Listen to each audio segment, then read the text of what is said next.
যেই হও, এই জগতে তোমার যে পরিচয় হোক না কেন, তুমি আমার রাজা, আমার দেবতা, আমার জীবন দেবতা। তোমার ভালোবাসায় এতটুকু থাকবে, তোমার স্বামী ভক্তি আমার জীবনের একমাত্র আশ্রয়। এসো রত্না এসো, তোমার অমিয় মাখানো হাসি গানের প্লাবনে প্লাবিত করে দাও আমার এই মরু হৃদয়। বিরহ যন্ত্রণাকে দূরে সরিয়ে রেখে এখন শুধু স্বর্গের তুমি পথ ভুলে কি গো এসেছো ধরার মাটিতে। স্বর্গের তুমি পথ ভুলে কি গো এসেছো ধরার মাটিতে। পায়ে পায়ে তাই ফুটেছে তোমার, পায়ে পায়ে তাই ফুটেছে তোমার কাতর কাটা হাতিতে। স্বর্গের তুমি পথ ভুলে কি গো এসেছো ধরার মাটিতে।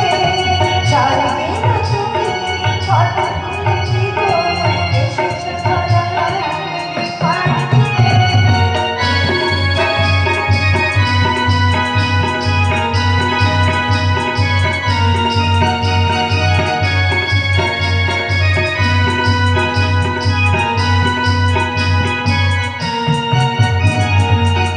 ছিল যে আকাশে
কাল লাগেনি নয়, ও আমার ধর্মপত্নী। ছিল ছিল মহারাজ ছিল, আজ আর নেই।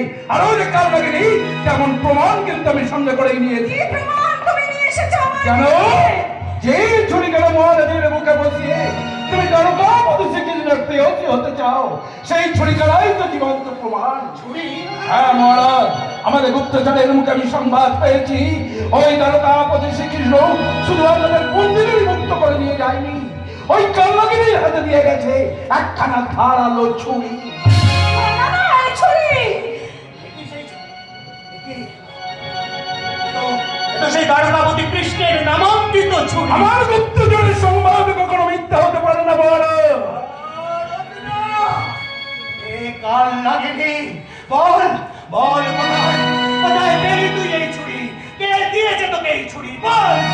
আমি বললেও তো তুমি বিশ্বাস করতে পারবে না স্বামী, তার চেয়ে তুমি আমার শাস্তি দাও, শাস্তি দাও। কি শাস্তি? শাস্তি কাকে শাস্তি দিবি রে দাদুভাই? দেখি মাধুবাই চোখে জল, মুখে আষাঢ়ি মেঘ, মনে হচ্ছে নাক বইয়ের উপর একটা ঝড় হয়ে গেছে।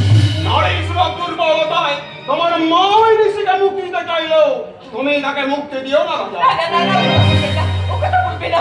ও কাল কাল আমার কথা রাখ না বাবা, তুই মহর্ষিকে মুক্তি দে না মুক্তি। অসম্ভব।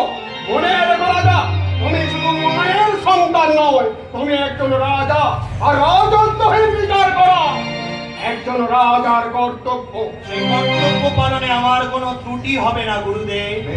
মা, তুমি কি এই বলতে পেরে এই নিষ্ঠুর ঋষির দেয়া শত আঘাত সহস্র লাঞ্ছনা? জানি, আমি জানি ভারতের নারী তুমি, নিষ্ঠ জ্ঞানে তুমি সব আঘাত সহ্য করতে পারো, কিন্তু আমি তো তা পারি না মা।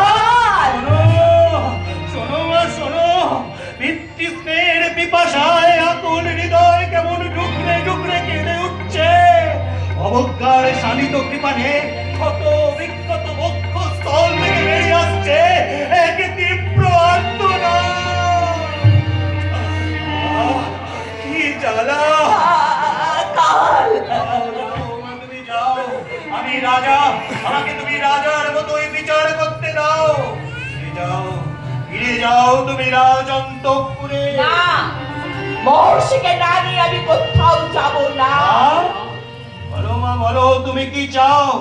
এই নিষ্ঠুর ঋষির মুক্তি, নাকি তোমার এই পুত্রের জীবন? চাও তাহলে নাও, নাও আমার এই তরবারি, আমার বুকে আগুন বসিয়ে তোমার স্বামীকে তুমি উদ্ধার করে দাও। না, তা হতে পারে না। স্বামীর জীবন আমার কাছে মূল্যবান ঠিকই, তাই বলে পুত্রের জীবনে তো মূল্যহীন নয়। ভালো করে ভাবো তুমি। জানি না, জানি না আমি কি করব, কি করব না। আমি কিচ্ছু জানি না, আমি কিচ্ছু জানি না। আমাকে পথ বলো না কেন, কি করব, কি করব, কি করব।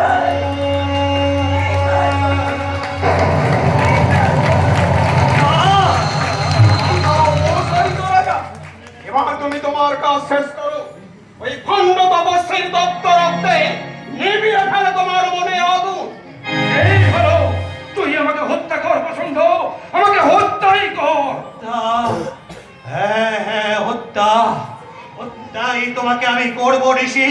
দিলে দিলে মৃত্যু যন্ত্রণা যে কত মধুর তা উপলব্ধি করাতে তোমাকে আমি পাঠিয়ে দেবো শবন ভবনে।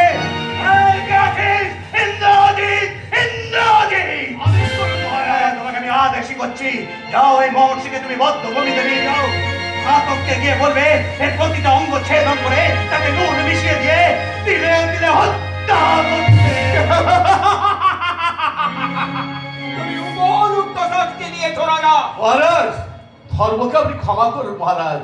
কেন? আমরা সব আদেশ আমি আমি পালন করেছি, কিন্তু আজ আমি অক্ষম। কেন? মহর্ষি ধর্মাশ্রিত বলে ধর্ম, ওরে ধর্মের কিঙ্কর, রাজাজ্ঞা অমান্যকারীকে নির্বাসন দণ্ড দিলাম।